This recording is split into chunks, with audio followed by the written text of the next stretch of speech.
The Slung Low Theatre Company started out as a joke between two working-class kids from Sheffield. Today, it commands £500,000 a year while creating outlandish and daring theatre. The type of theatre that makes us question what we truly know about the art. In a world where arts budgets are cut, I meet the man who can make it all happen. We're fulfilling a need, and I think the overall mission is that theatre should be... the idea of coming together as a group of people, both performers and participants, and through some glorious art, working out what it means to be alive now, has somehow become this sort of staid and pompous and dry and expensive and privileged thing. I don't know how it's just become boring. And the overall mission is to make it not that. It's to make it exciting and sweaty and vital and engaging and accessible. Meet Alan Lane. He got into theatre by accident, and then he couldn't give it up, and it's a good thing. He's taken Slung Low productions out and about across Leeds, and even internationally. He's been behind the art which has transformed parking garages into interactive vampire lairs, brought theatre onto speedboats, and even performed in Singapore. Not to mention, he's worked with the likes of Sir Patrick Stewart and won one of the most prestigious awards in theatre, the Samuel Beckett Theatre Trust Award.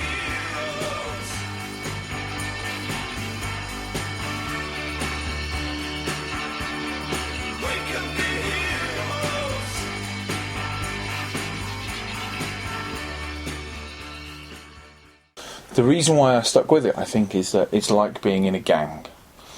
And then that gang gets to do something that's a bit like fighting, but much more positive, with another gang. So I love being in a team and a group of people trying to do something very difficult and with a very hard deadline. And then the other part is when the audience arrive and you go, look, now, you just have to take it on trust that we're lovely. Let's go. And that's very exciting. And I don't think I found that in any other part of my life. So it's ended up being all of my life, because why would you spend your time doing anything else apart from that? So it's not just that we do it for a living, it's that it takes over every element of our life. So in some way or another, everything we do is drawing us back to this. But just as he was graduating from university, Al got sick. When we left university, we decided we would run a theatre company, and then I got really ill almost immediately having left. Now, I think this is important.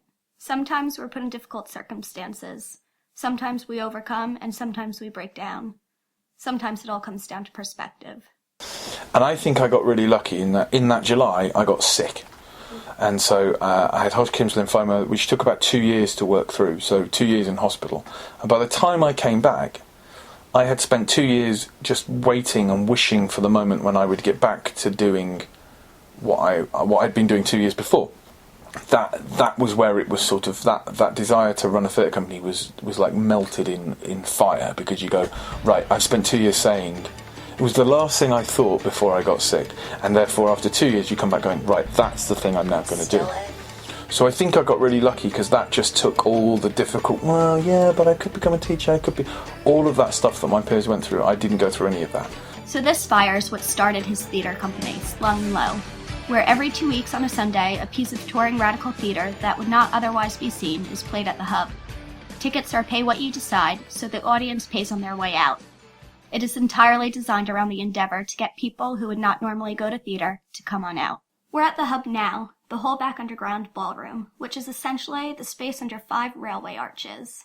Outside are tons of gardens where they grow vegetables to be used in cooking for the performers.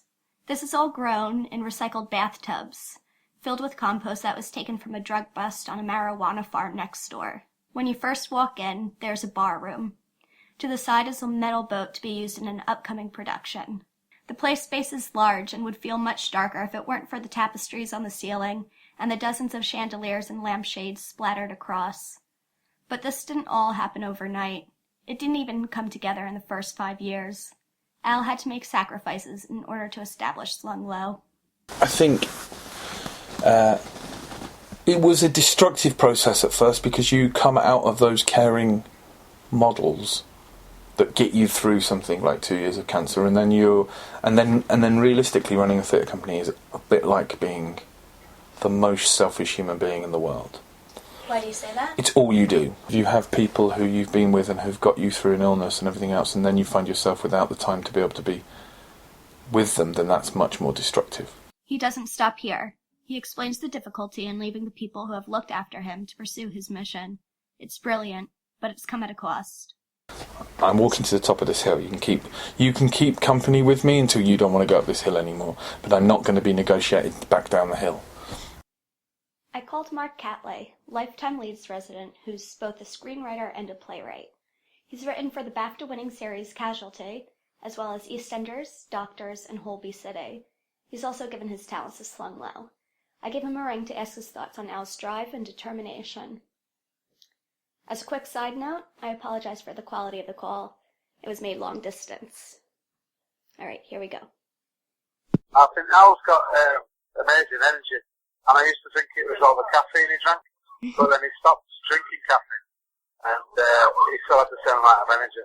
He's always been able to achieve whatever it is that he set out to achieve, no matter how stupid and chaotic and, impossible it seems. So, I know of other survivors of cancer who kind of went the opposite way and became ultra cautious, but Al, when I first met him, was exactly the opposite to that.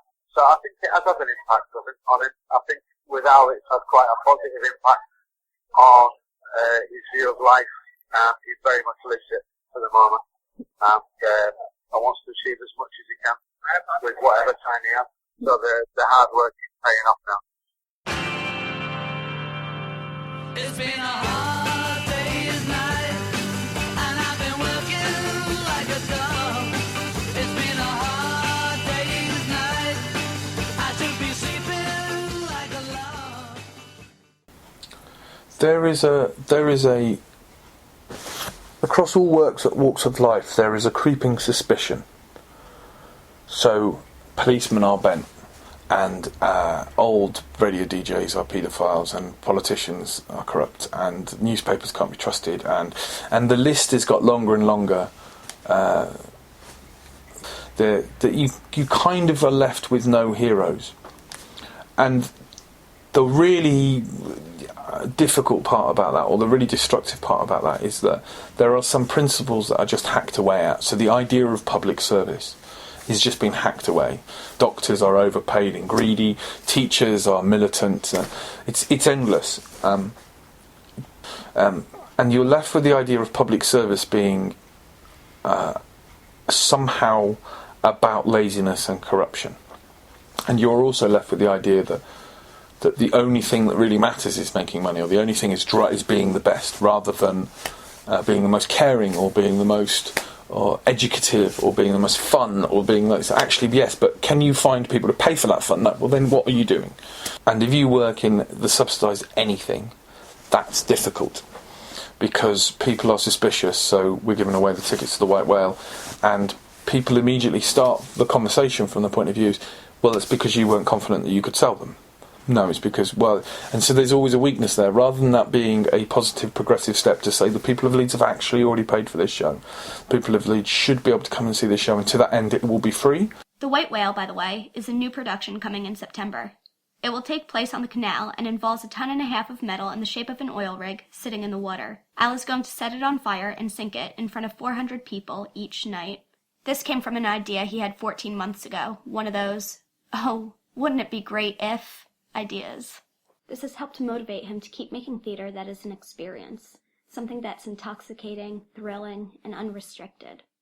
And our work that takes place in the streets and involves blowing stuff up and having hundreds of people run around with guns and all that other stuff we do, that always has people stop in the middle of their everyday business and go, wow, and maybe watch 10 minutes, and then you go, that was theatre, go, no, it wasn't, that's not theatre.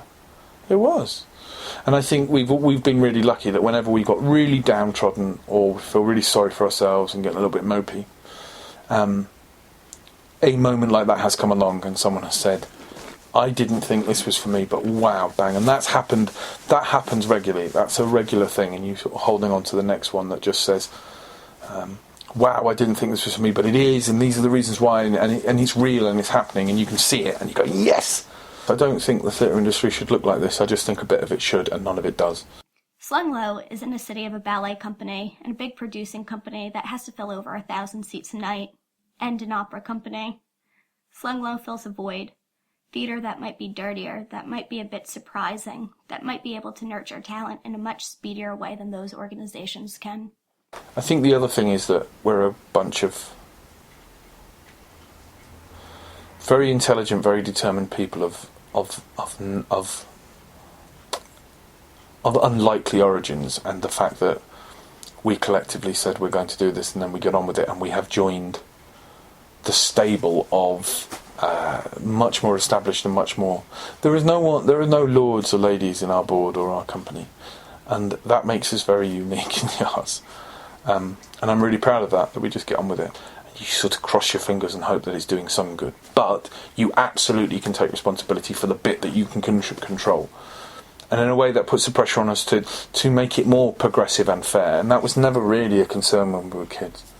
And now I go, no, it has to be, because otherwise the world is definitely not going to change if we don't do this. It might not change the world, but I know that it won't. I know if everyone sits and goes, we can't do anything about it, then it won't change. Whereas if we all clean up our backyard, then maybe slowly but surely it shifts. So what do we do with all this? What can be done with our dreams when we simply don't know where to start? Is it possible? What is it you want to do? Say it out loud. Imagine it. Now let's make a list. And I think that's how we've ever done anything here. The community allotment and the mobile orchard was all done the same. Well, wouldn't it be great if? Yes. Okay, well, what do we need for that? We need this, and this. And it's amazing how much of that stuff is achievable. This all started from an idea. He decided he was going to run a theater company. But in the same way that if you and me decided right now that we're going to definitely become deep-sea divers, we would have no real sense about what that means. Except we know we would get to buy cool gear.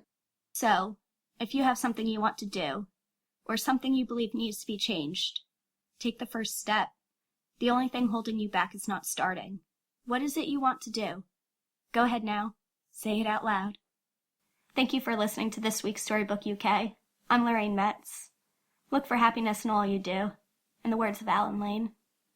The thing that brings me most happiness is I'm a 35-year-old oik from very low stock, and I pretty much get to do whatever I want.